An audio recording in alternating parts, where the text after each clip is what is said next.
Last day, I'm going to do a math video about the math test that was class,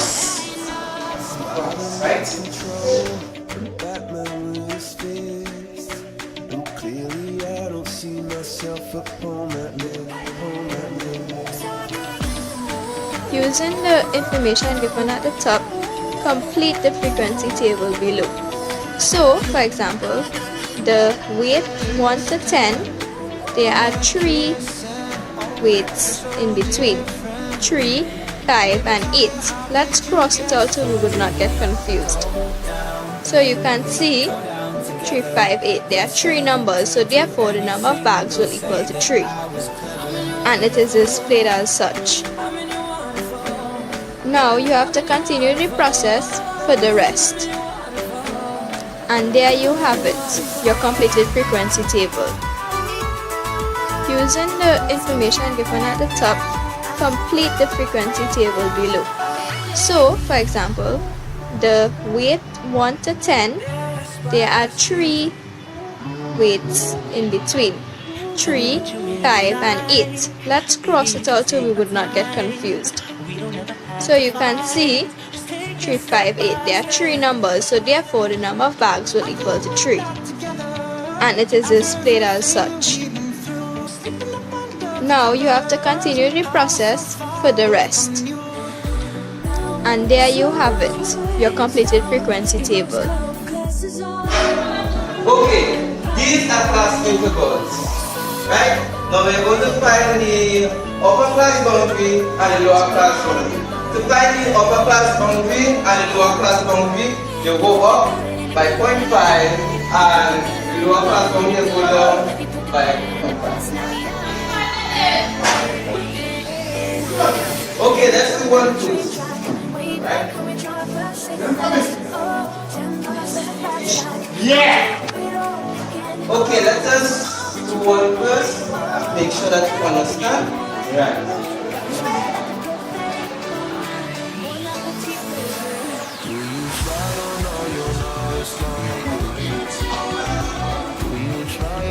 Now that you understand, we are going to do the same thing for each one.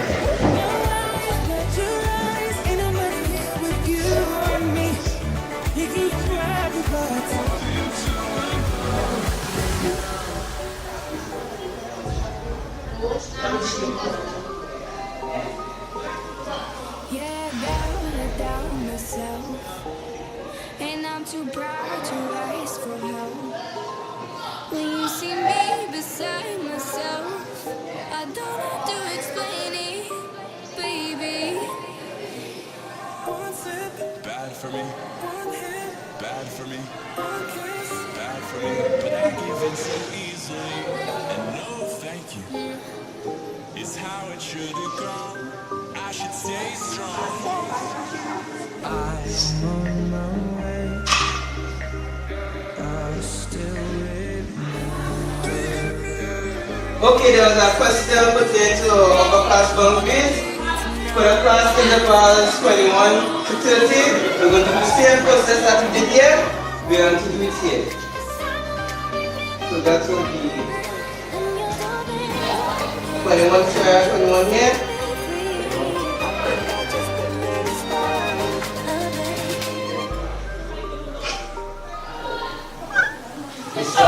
That is for 30. They asked the class interval upper class boundary, right? See 30, go up 0.5, same thing on what we did here, 30.5, and that will be honest. Final passage, you take away the lower class boundary from the upper class. It will be 30.5 minus 24.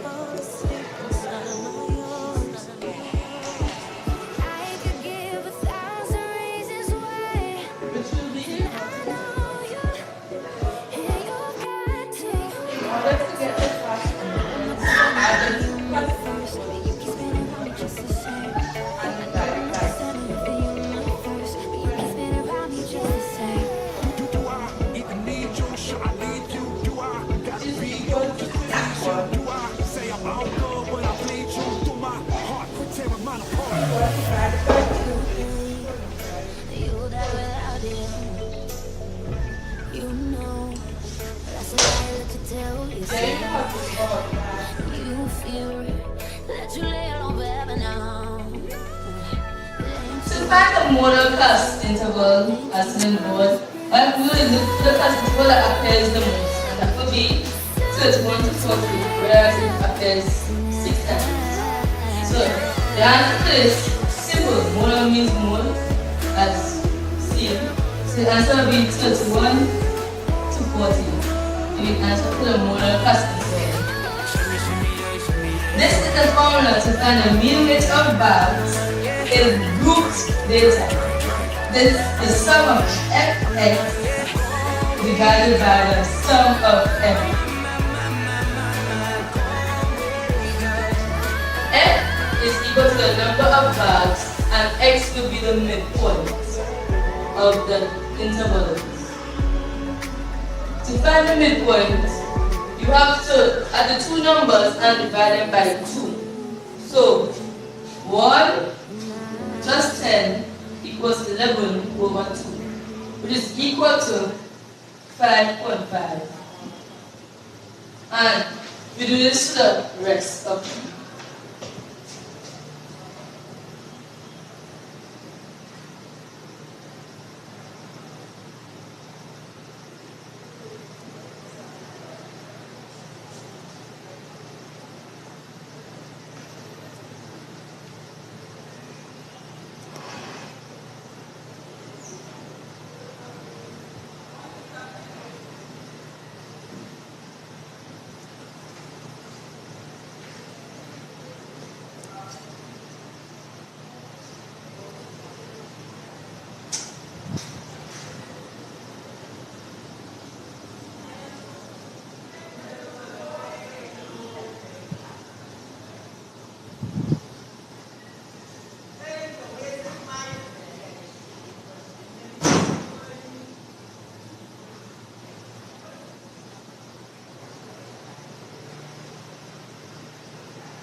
There we have it, x. Now to find the f of x, you have to multiply the frequency times x. And that would be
right.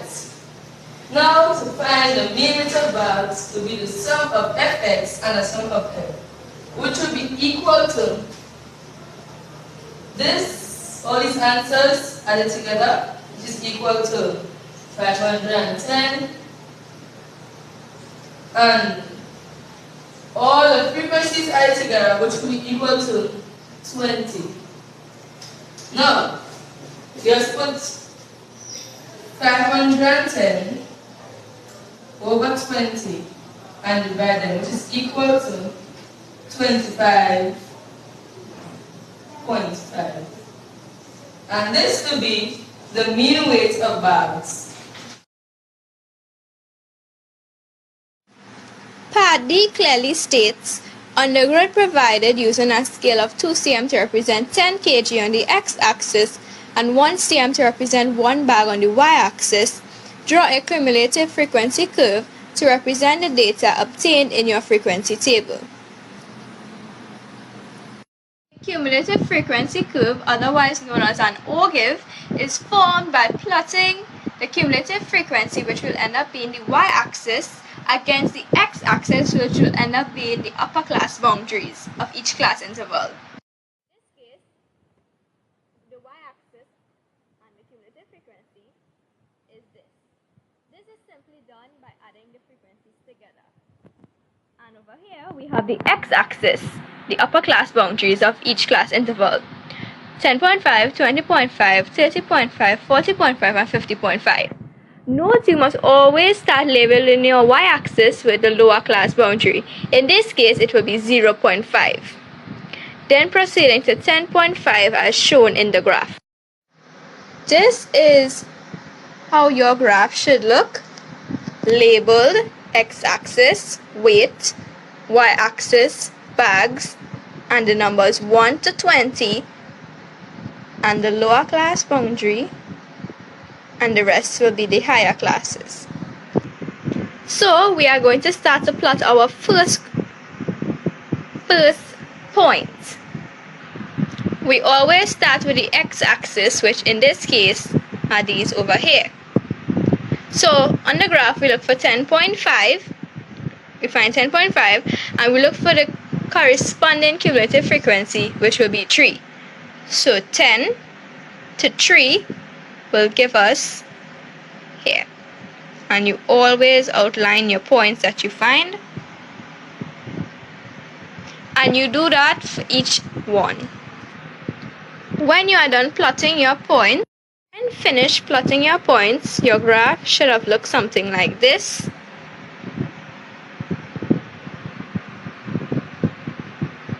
And now we are going to connect the points to form our curve. Yes, so we are finished connecting the dots or the points. So that is how you get your ogive. Yeah. Okay, so from our graph, we have to determine the median, which is equal to Q2 multiplied by the sum of the frequencies over 1.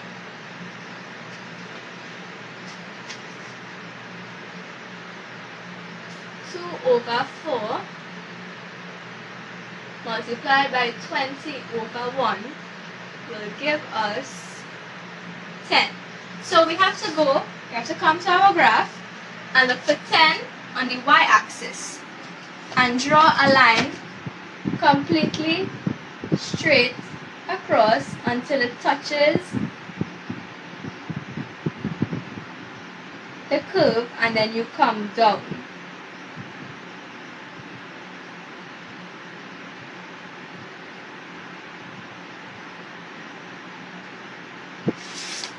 Our median, which will be equal to 26.5, because it touches 26.5 on the x-axis. Now for our semi-interquartile, which is equal to half of Q3 minus Q1, we will have to find Q3 first and then find Q1, and then subtract them and then divide them by 2. So Q3 is equal to 3 over 4 times 20 over 1, which will give us 15, and Q1 should be 1 over 4 times 20 over 1 should be 5, and as it says we need to subtract them, which will give us 10, and divide it by 2, which will give us 5. And we have to go in our graph here and find 5 on the y-axis and run it straight across like we did to find the median and come down.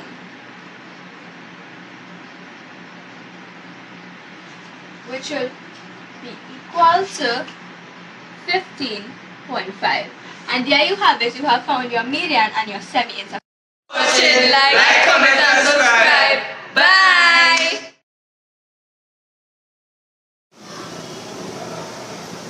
Hey, hold this back. Quizlet. I don't know.